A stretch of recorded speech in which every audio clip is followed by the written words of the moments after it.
केल्याने आणि शुद्ध भक्तीची सेवा केल्याने, एक मिनिट सॉरी, शब्दशः अर्थ, नष्टप्रायेषु प्राय समाप्त झाल्याने, अभद्रेषु सर्व अमंगल, नित्यम नित्य भागवत, भागवत पुराण अथवा भक्त भागवत सेवया, सेवेने, भगवती, भगवंता प्रति, उत्तम उत्तम दिव्य श्लोके, प्रार्थना स्तुति, भक्ति, प्रेममय सेवा, भवती, होते, नैष्टिकी, सदृढ, भागवताचे निरंतर श्रवण केल्याने आणि शुद्ध भक्तांची सेवा केल्याने हृदयातील सर्व अमंगल पूर्णपणे नष्ट होते आणि ज्यांचे दिव्य स्रोतांनी श्रवण केले जाते अशा पुरुषोत्तम भगवंतांची प्रेममय दृढ भक्ती दृढ रूपाने प्रस्थापित होते. ओम अज्ञानतिमिरन्धस्य जनशलाखया चक्षुरुन्मिलितं येन तस्मै श्रीगुरवे नमः. श्रीचैतन्यमनोभीष्टं स्थापितं येन भूतले स्वयं रूपा कदा मह्यं ददाति स्वपदान्तिकं. वन्देऽहं श्रीगुरुं श्रीयुतापदकमलं श्रीगुरुं वैष्णवांच श्रीरूपं साग्रजातां सहगण रघुनाथान्वितं तं सजीवं साद्वैतं सावधूतं परिजनासहितं कृष्णचैतन्यदेवं श्रीराधा कृष्णपदान् सहगण ललिता श्रीविशाखान्वितां च. हे कृष्ण करुणा सिंधु दीनबंधु जगतपते गोपेश गोपिका कांत राधा कांत नमोस्तुते. तप्त कांचन गौरांगी राधे वृंदावनेश्वरी वृषभानुसुते देवी प्रणमामि हरिप्रिये. वाञ्छाकल्पतरुभ्यश्च कृपा सिन्धुभ्यैव च पतितानां पावनेभ्यो वैष्णवेभ्यो नमो नमः. जय श्री कृष्ण चैतन्य प्रभु नित्यानंद श्री अद्वैत गदाधर श्रीवासादि गौर भक्त वृंद. हरे कृष्णा कृष्णा कृष्णा कृष्णा हरे हरे, हरे राम राम राम राम हरे हरे. हरे कृष्णा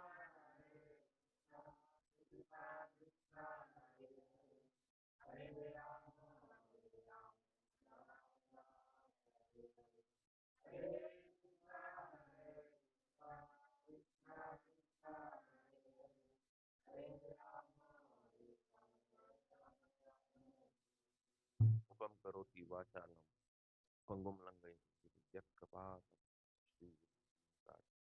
परमानंद कृष्ण चैतन्य. हरे कृष्ण. हरे कृष्णा. तर आजचा जो श्लोक आहे तो खूप फेमस श्लोक आहे ऍक्च्युली. काल संध्याकाळी सुरेंद्र प्रभू आम्ही डिस्कस करत होतो कोणता श्लोक आहे देखलो तो जरा, तो उन्होंने बोला ये श्लोक है ना. तो कोणता अमर कृष्ण प्रभू. ठीक है. तर जो भी कृष्णा देते हैं और हम लेते हैं.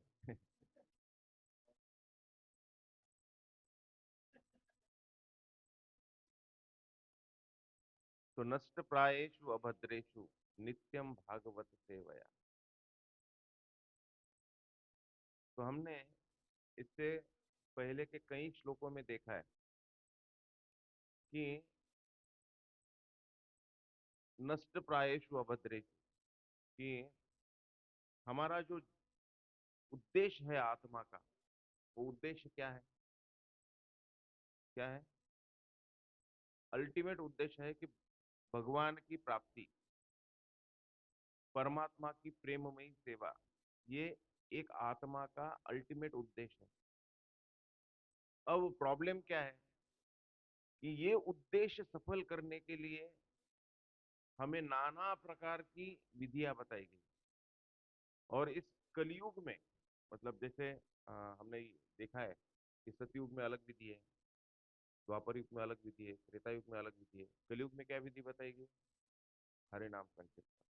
भगवान का नाम, हरेर नाम, हरेर नाम है केवलम, कलो नास्तेव नास्तेव नास्तेव गतिर अन्यथा, ये बताया गया है। तो ये विधि है कि भगवान की प्रेममयी सेवा करने की। अब ये जो विधि है, ये अगर विधि कोई भी ले लेता है तो वो 101% भगवान की प्रेममयी सेवा प्राप्त कर सकता है। ये आचार्य भी बताए, ये शास्त्र भी बताता है। लेकिन ये विधि संपादन करने में, है ना, प्रॉब्लम क्या है? क्या प्रॉब्लम है ये विधि संपादन करने में? अनर्थ। जो हमारे अंदर बैठे हुए अनर्थ है ना, तो ये विधि उस तरीके से वो क्या बोलते हैं उसको, आनंद ही नहीं देते। वो सेवा करने का वो आनंद ही नहीं देते। इसलिए प्रॉब्लम क्या है कि हरि नाम में हमें रुचि नहीं आती।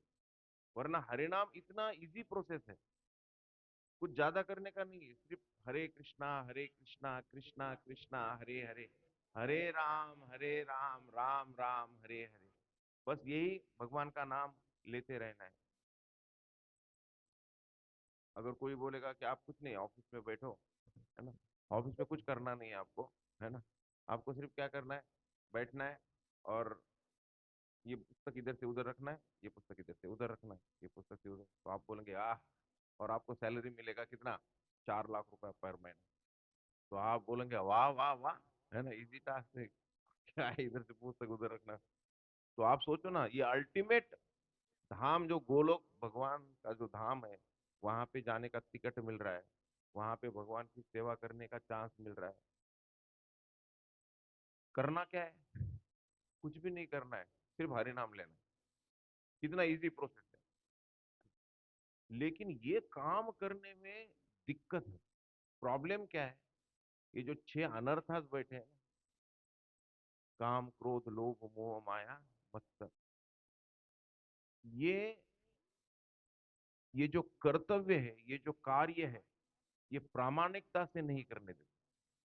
अगर ये कार्य प्रामाणिकता से कर लिया तो भगवान आई है। लेकिन ये अनर्थात जो है, ये हमें रोकते हैं। तो अब इन तो नेक्स्ट प्रोसेस क्या बन जाता है? भगवान तक जाने के लिए हरे नाम। लेकिन ये हरे नाम में बाधा क्या बन रही है? अनर्थ। तो अब ये हरे नाम में रुचि लाने के लिए क्या महत्वपूर्ण है? कि ये अनर्थात को दूर करना है। तो अनर्थात को कैसे दूर करें? क्या माध्यम है कि ये अनर्थ जो है, हम इसको दूर कर सकते हैं? तो इसके लिए सूत गोस्वामी यहां पर बता रहे हैं, नित्यम भागवत सेवया। कैसे कर सकते हैं? कि नित्यम भागवत का सेवन करने से। तो हम भाग्यशाली है कि यहाँ पर जानकीनाथ प्रभु ने हमें यह अवसर दिया है कि नित्यम भागवत सेवा, कि डेली हम क्या करें? भागवत का रीडिंग करें और उसका श्रवण करें। तो ये अवसर हमें प्राप्त हुआ है। आप सोचो, हम इतने साल से यहाँ पर कार्यक्रम लेते हैं इस्कॉन के, लेकिन हमने अभी तक ऐसा ग्रुप में सामूहिक भागवतम का पठन वगैरह ये स्टार्ट नहीं किया था। तो इतने दिन से इस्कॉन के प्रोग्राम, इस्कॉन के एक्टिविटीज लेने के बावजूद मंदिर निर्माण, मंदिर निर्माण मतलब क्या? मंदिर निर्माण मतलब कोई सिर्फ बाहरी जगत में जैसा दिखता है कि कंस्ट्रक्शन कर लिया, चार दीवारें खड़ी कर दी, है ना, और वहां पे वो प्रोसेस नहीं है। अपने मकान जैसा घर बनाते हैं ना, उस तरीके से मंदिर बनाना ये प्रोसेस नहीं। मंदिर बनाना मतलब इस शहर में भगवान को प्रस्थापित करना, भगवान आना, स्वयं राधा गोपीनाथ यहाँ पर अवतारित होना, इस प्रोसेस को बोलते हैं कि मंदिर इस शहर में बनना। तो इस शहर में मंदिर इसलिए नहीं बन रहा था कि हमारे अंदर के अनर्थात, हमारी जो प्रोसेस है वो लाइन पे नहीं आ रही थी। और जब से आप देखो, जानकीनाथ प्रभु ने नियर अबाउट एक डेढ़ दो साल से बताया था, तब काफी भक्त है, मंगल गोविंद प्रभु, पांचजन्य प्रभु, सुरेंद्र गोविंद प्रभु, माधवराम प्रभु, ये सब नित्य भागवतम का जो सेवा है, मॉर्निंग प्रोग्राम वगैरह रेगुलर चालू किया। तब से जो हमारा ये जो मंदिर का कार्य है उसको क्या है, गति आ गई। अगर आप अच्छे से याद करो तो जब तक ये जो प्रोसेस है भगवान अवतारित होने की, और ये जो हरिनाम है, इसमें कब रुचि आने लग जाएंगे, कब मीठापन आएगा, जब ये अनर्थास दूर हो जाएंगे। और ये अनर्थास कब दूर हो जाएंगे? जब भागवत का सेवन होगा। तो नित्यम भागवत सेवया, तो ये जो प्रोसेस है ये बहुत इंपॉर्टेंट है। उसके सिवा डायरेक्टली भगवान की प्राप्ति बहुत मुश्किल। अब ये जो भागवत है वो दो प्रकार के, एक है ग्रंथ भागवत और एक है भक्त भागवत। ग्रंथ भागवत का सेवन, अगर ग्रंथ भागवत का सेवन, जो ग्रंथ भागवत का सेवन करते हैं, ऐसे उदाहरण अगर हम देखेंगे, वो कौन बता सकता है ग्रंथ भागवत का सेवन किया हुआ है शास्त्र में से उदाहरण? परीक्षित महाराज को है। क्या किया है उन्होंने? ग्रंथ भागवत का सेवन किया है 7 दिन तक निरंतर, और उससे उनको ज्ञान प्राप्ति हो गई और वो डिलीवर हो गए। ऐसे अनगिनत उदाहरण हमें शास्त्र में मिलते हैं कि जिन्होंने ग्रंथ भागवत का सहारा लिया है और अपने आप का उद्धार किया है। लेकिन शास्त्र में ऐसे भी उदाहरण हैं कि जिन्होंने भक्त भागवत का सहारा लिया। अब प्रश्न ये उठता है कि भक्त भागवत बोले तो किसको बोले? शुद्ध भक्त, प्रभु जी कह रहे हैं शुद्ध भक्त। शुद्ध भक्त आप किसको कहें?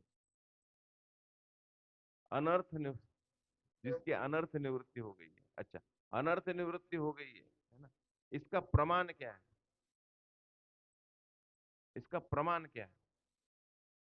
भक्तों की सेवा, है ना, उसका भक्तों की सेवा में रुचि कैसे आ रहा है? तो अगर आप देखें तो घूम फिर के हम कहाँ पर आ गए, है ना? मतलब हम भागवत किसको बोल रहे हैं?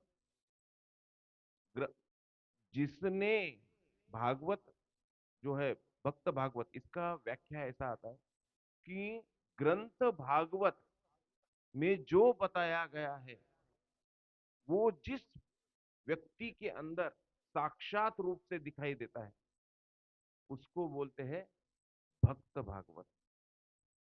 तो भक्त भागवत इस प्रकार से, आप भक्त भागवत और ग्रंथ भागवत इन दोनों में से किसी की भी सेवा करो तो आपके हृदय के अंदर के जो अनर्थ है वो क्या हो जाते हैं, दूर हो जाते हैं। तो इसलिए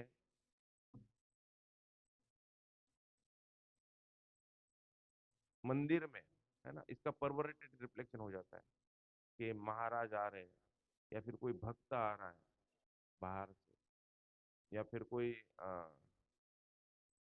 है ना, फैमिलीज आ रहे हैं। तो हमने सुना है कि सेवा करना बहुत अच्छा होता है।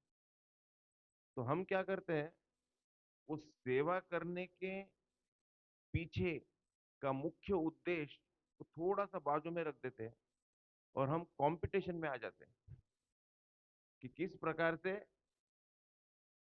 महाराज मेरे घर में आने चाहिए, वो भक्त मेरे घर में आने चाहिए, ऐसा हो जाता है। मतलब बहुत बहुत अच्छे सीनियर भक्तों के यहाँ। वो भाव रहना बहुत अच्छा है, लेकिन वो भाव जब कंपटीशन में परिवर्तित हो जाता है तो वो सेवा निम्न स्तर की सेवा हो जाती है। क्योंकि हम वो जो सेवा है, वो सेवा का अवसर हर एक भक्त को मिलना चाहिए, ना कि सिर्फ मुझे मिलना चाहिए। हाँ, अगर कोई ऑथोरिटीज हमें अगर आज्ञा देती है और उस प्रकार से अगर हम सेवा करते हैं तो वो भी भागवत सेवा है। तो भागवत सेवा समझना बहुत जरूरी है। भागवत सेवा मतलब हम सिर्फ अ, दिखावा कर रहे हैं कि भागवत सेवा का, तो वो भागवत सेवा नहीं।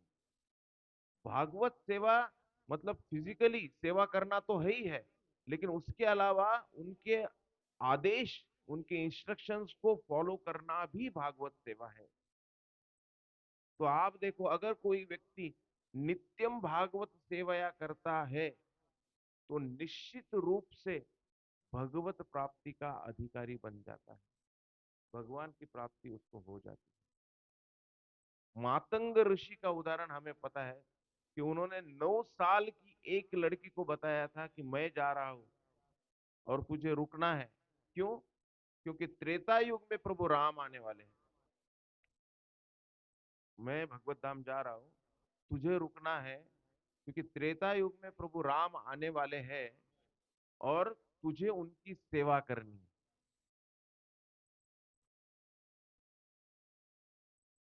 तो कितने सालों के बाद उस लड़की को, जिसका नाम था शबरी, जब भी हम उस शबरी को इमेजिन करते तो 9 साल की लड़की इमेजिन करते हैं क्या? क्या करते हैं? एक बूढ़ी। तो उसका एज इतना हो गया था, तब तक क्या कर रही थी वो? प्रभु राम की सेवा कर रही थी और उनका आने की प्रतीक्षा कर रही थी। तो उनको प्रभु राम मिल गए। तो मेरा प्रश्न ये है कि शबरी को इतने साल तक तपस्या करनी पड़ी प्रभु राम के दर्शन देने की? ऐसा नहीं है ना। क्योंकि द डे वन, पहले दिन ही जब शबरी अपने गुरु देव की आज्ञा का पालन करने लग गई, और वो इस प्रकार से आज्ञा का पालन कर रही थी, इस प्रकार से अपनी कुटिया को उसने सजाया, इस प्रकार से उसने रास्ते को साफ कर दिया, इस प्रकार से उसने फूलों को बिछा दिया, इस प्रकार से वो फल लेके आती थी कि मानो उस दिन प्रभु राम साक्षात वहां पर आने वाले हैं। और ये प्रोसेस, उस दिन आए नहीं प्रभु राम तो वो नर्वस नहीं होती थी, वो उतनी ही जोश से दूसरी दिन भी सेवा करती थी, करती थी ना। वो हर दिन उसी प्रकार से सेवा करती थी। उसकी सेवा कभी कम नहीं होगी, उसका उत्साह कभी कम नहीं हुआ। कभी उसने ये नहीं सोचा कि आज बारिश हो रहा है तो आज तो नहीं आएंगे प्रभु राम, है ना, है ना, आज बहुत ज्यादा धूप है, आज तो पॉसिबल ही नहीं आना, है ना, तो आज फल नहीं लाया तो भी चलता है ना? वो कितनी भी बारिश हो, कितने भी हो, वो अपनी सेवा उतने ही उत्साह से करती थी। तो राम मतलब आनंद। अगर वहां पर राम नहीं है तो सेवा में आनंद कहां से? तो हर दिन प्रभु राम वहां पर आते थे, इसीलिए शबरी को हर दिन उत्साह आता था कि प्रभु राम आज भी आने वाले, प्रभु राम आज भी आने वाले हैं। तो जो भागवत का सेवन करता है, अपने गुरुदेव का, अपने वरिष्ठों का आज्ञा का पालन करता है, वो हर दिन एक्सपीरियंस करता है कि भगवान का साक्षात्कार उसको वेट नहीं करना पड़ता है। जैसे तुकाराम महाराज इस जगत से चले गए, तो मतलब उसी दिन उनको भगवान का साक्षात्कार हुआ क्या? नहीं। सदा माझे डोळा जडो तुझी मूर्ती, रखुमाईच्या पती। अरे मतलब क्या? अरे हर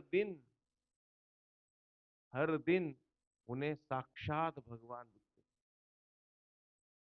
वो उसको मूर्ति कभी समझते ही नहीं। साक्षात स्वयं भगवान उसमें दिखते थे, तो साक्षात्कार उनको हर दिन होता था। तो ये कब पॉसिबल है? जब हम ग्रंथ भागवत और भक्त भागवत की सेवा करें, उनके आज्ञा का पालन करें, तो ये पॉसिबल है। विदुर की कथा आती है ना? विदुर इतने महान भक्त थे, कम थे क्या? विदुर का नाम आता है कि विदुर नीति, विदुर की तरह हमें नीति फॉलो करनी चाहिए। इतने महान भक्त। गड़बड़ कहाँ हो गई थी ना? आप बोलेंगे विदुर से कहाँ गड़बड़? क्योंकि धृतराष्ट्र जब अत्याचार कर रहा था पांडवों के ऊपर, तब विदुर उनको समझा रहा था ये मत करो। और उस धृतराष्ट्र ने विदुर को अपमानित किया। अब अपमानित किया तो विदुर अपमानित हो गए। और चैतन्य महाप्रभु क्या बताते हैं? ओ मानी ना, मान देना कीर्तनीय सदा हरि।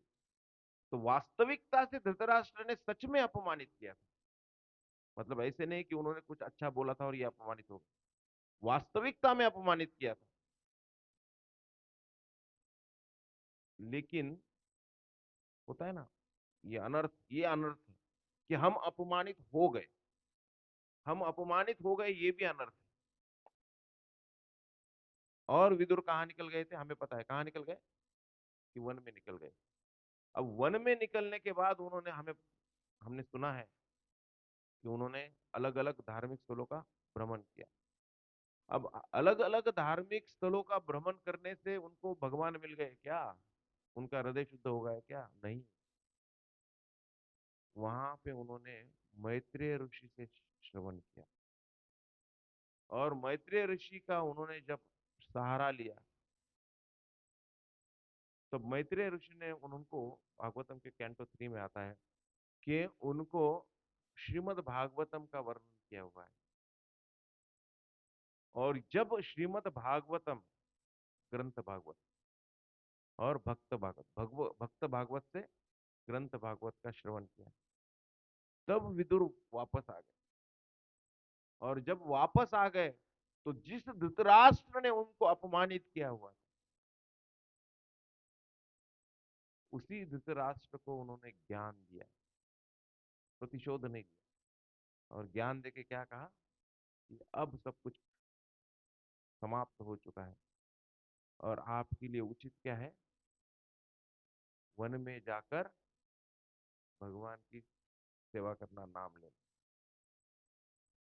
तो ये परिवर्तन एक व्यक्ति के अंदर, वास्तविकता में विदुर महान है, फिर भी जो थोड़े बहुत अनर्थात है, वो भी उनके अंदर के चले गए। केवल ग्रंथ भागवत और भक्त भागवत का उन्होंने क्या किया? सहारा लिया।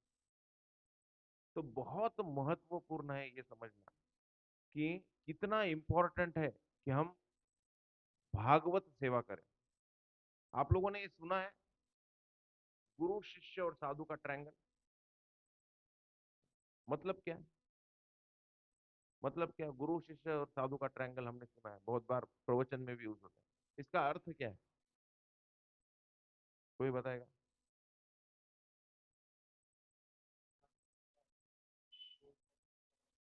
करेक्ट। हाँ। जो जो व्यक्ति बोल रहा है, जो मेरा गुरु है, मतलब जिसको मैंने गुरु एक्सेप्ट किया है, वो गुरु जो वक्तव्य कर रहा है, वो वक्तव्य साधु के वक्तव्य से मैच होता है कि नहीं? अब साधु कौन है? तो गुरु शिष्य परंपरा में जो प्रमुख है वो है साधु गुरु, और उनके गुरु उनके गुरु उनके गुरु उनके गुरु, इस प्रकार से जो फर्स्ट गुरु है, तो उनके वक्तव्य और मेरे गुरु के वक्तव्य एक है या नहीं है, या फिर वो कुछ और बोले थे और इसने अपना कुछ और चालू किया, तो ये मैच होना जरूरी है। और ऐसा भी नहीं कि दोनों भी अपने मन से कुछ भी बोल रहे हैं, तो दोनों भी शास्त्र के प्रमाण से बोले, दोनों का भी आधार क्या होना चाहिए, शास्त्र होना चाहिए। तो इसलिए इसको बोलते हैं गुरु शास्त्र और साधु का ट्रायंगल, ये होना चाहिए, तब वो ऑथेंटिक प्रोसेस है। उसी प्रकार से मैं इंटरप्रेट कर रहा हूं, बट ये हो उसी प्रकार से एक ट्रायंगल बनता है कि भगवान की सेवा ये करनी है, भगवान की सेवा। तो भगवान की सेवा करने के लिए क्या है प्रोसेस, क्या है चांटिंग, जपा करना है प्रोसेस है। और जपा करने के लिए अगर आपको जपा ये जो प्रोसेस अगर प्यूरिफाई करनी है तो क्या इंपॉर्टेंट है, फिर से सेवा, किसकी सेवा, भागवत सेवा। तो भगवान की सेवा तभी अच्छे से पॉसिबल है जब आपकी चांटिंग अच्छी है।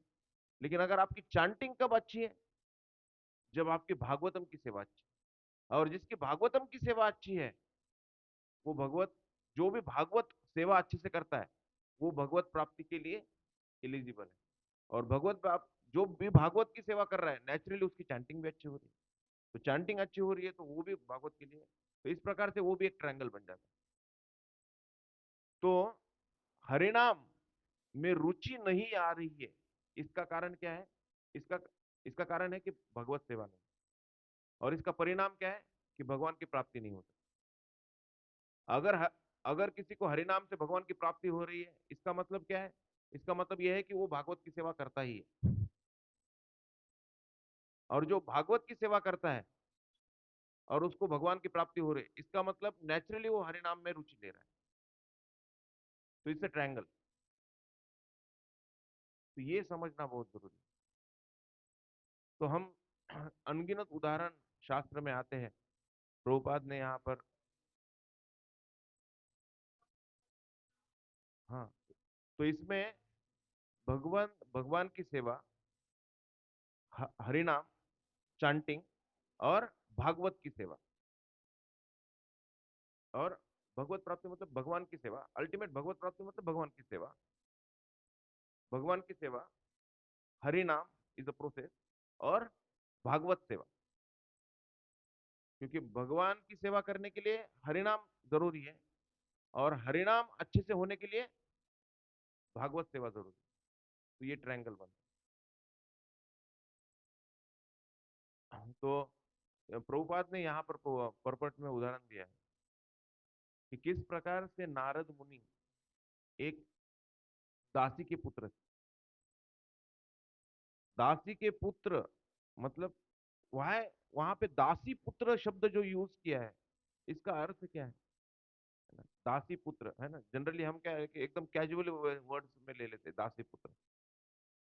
दासी पुत्र मतलब, हाँ,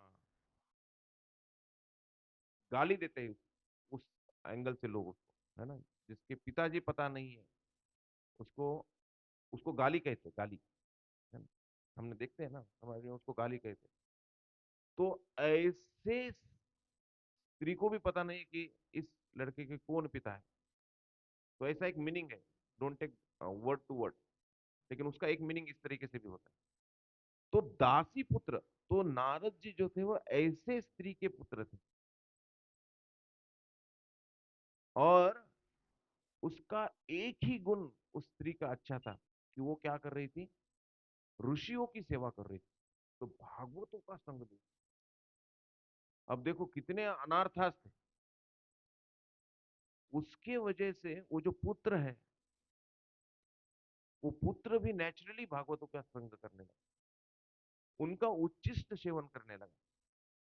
और जब उनका उच्चिष्ट सेवन कर रहा था तो उस भागवत, हमें पता है कि वो पुत्र कोई साधारण नहीं रहा, उसको ऐसा परमिशन मिल गया कि वो भगवत के धाम में कभी भी और कहीं पे भी जा सकता है, मतलब उसको कोई नहीं रोक सकता है। बाकी इतने अनगिनत हमने भक्तों को देखा है, उनको भी रोका गया है, उनको भी रोका गया है, स्टोरी आती है ना। लेकिन नारद जी एकमेव व्यक्ति ऐसे है कि उस इस ब्रह्मांड में वो कहीं पे भी भ्रमण करे, उनको कोई भी नहीं रोक सकता है। तो ये जो क्वालिफिकेशन उन्होंने प्राप्त किया है, उसका कारण, एकमात्र कारण क्या है? भागवत सेवा। और उसके बाद हो जाता है भगवती उत्तम श्लोक, मतलब भगवान के, मतलब भगवान को प्राप्त करने के लिए गुणगान करना पड़ता है, इसका अर्थ है। और भक्तिर भवती नैष्ठिक, तो वो निष्ठिक भक्त बन जाता है। तो केवल इसका कारण क्या है? भागवत की सेवा करना। तो हमें ये सुअवसर यहाँ पर प्राप्त हो गया है, तो हम इसको लाइटली ना लें। ये जो भागवतम सीरीज हमारी चालू है, तो देखते देखते आज हम पहला चैप्टर भी खत्म हो गया, सेकंड चैप्टर आधे से भी ज्यादा, 18, 18 तो 34 है, मतलब आधे से भी ज्यादा हमने आज सेकंड चैप्टर का भी पोर्शन कंप्लीट कर दिया है। और इतना आनंद से हो रहा है। तो इस प्रकार से हम ये भी समाप्त कर देंगे। लेकिन आचार्य बताते हैं सिर्फ ये भागवत चल रहा है इसलिए घर पे भागवत नहीं पढ़ना है, तो हमें घर पे भी अपने लेवल पे श्रीमद् भागवतम का डेली अध्ययन करना चाहिए, ऐसा आचार्यों ने बोला है। तो हमें एक प्रण लेना चाहिए कि हम नित्य, जैसे पांचजन्य प्रभु का उदाहरण है कि वो पहले से ही हमने देखा है कि वो घर पे सबको लेके बैठ जाते हैं और भागवतम का सेवन करते हैं। बहुत अच्छे संगति है। इसीलिए आज हम देखते हैं कि बहुत सारे फैमिलीज में जो प्रॉब्लम आ रहे हैं, वो आज उनकी फैमिली में नहीं है। आज भी उनका जो परिवार है वो एक साथ है। उसका कारण क्या है? कि वो सब लोग मिलके भागवत को श्रवण कर रहे हैं, भागवत का सहारा ले। तो ये अनगिनत उदाहरण है कि हम अपने समाज में, हमारे आजू बाजू में देखते हैं। तो भागवतम अपना जो असर है ना, तुरंत दिखाना चालू करता है। क्योंकि हमने पिछले श्लोक में भागवतम में आता है कि प्रश्न पूछते हैं ऋषिगण पहले अध्याय के लास्ट के श्लोकों में। क्या पूछते हैं? कि भगवान तो अपने धाम में वापस चले गए, तो यहाँ पर किस रूप में अवतरित है? तो सूत गोस्वामी उत्तर क्या देते हैं? किस रूप में है? भागवत के रूप। तो स्वयं भगवान है, तो हमें उसको सीरियसली लेना चाहिए और भागवत का डेली अध्ययन करना चाहिए, श्रवण करना चाहिए। क्योंकि इसके पहले का श्लोक जो कल जानकर आप लोगों ने लिया था, है ना, तो उसमें भी वही बताया गया, पुण्यताम शृणवताम कृष्णम, है ना। तो हम श्रवण और कीर्तन जितना करेंगे, उससे हम भगवान के पास चले जाएंगे। तो ये बहुत इंपॉर्टेंट है समझना। हरे कृष्ण। यस।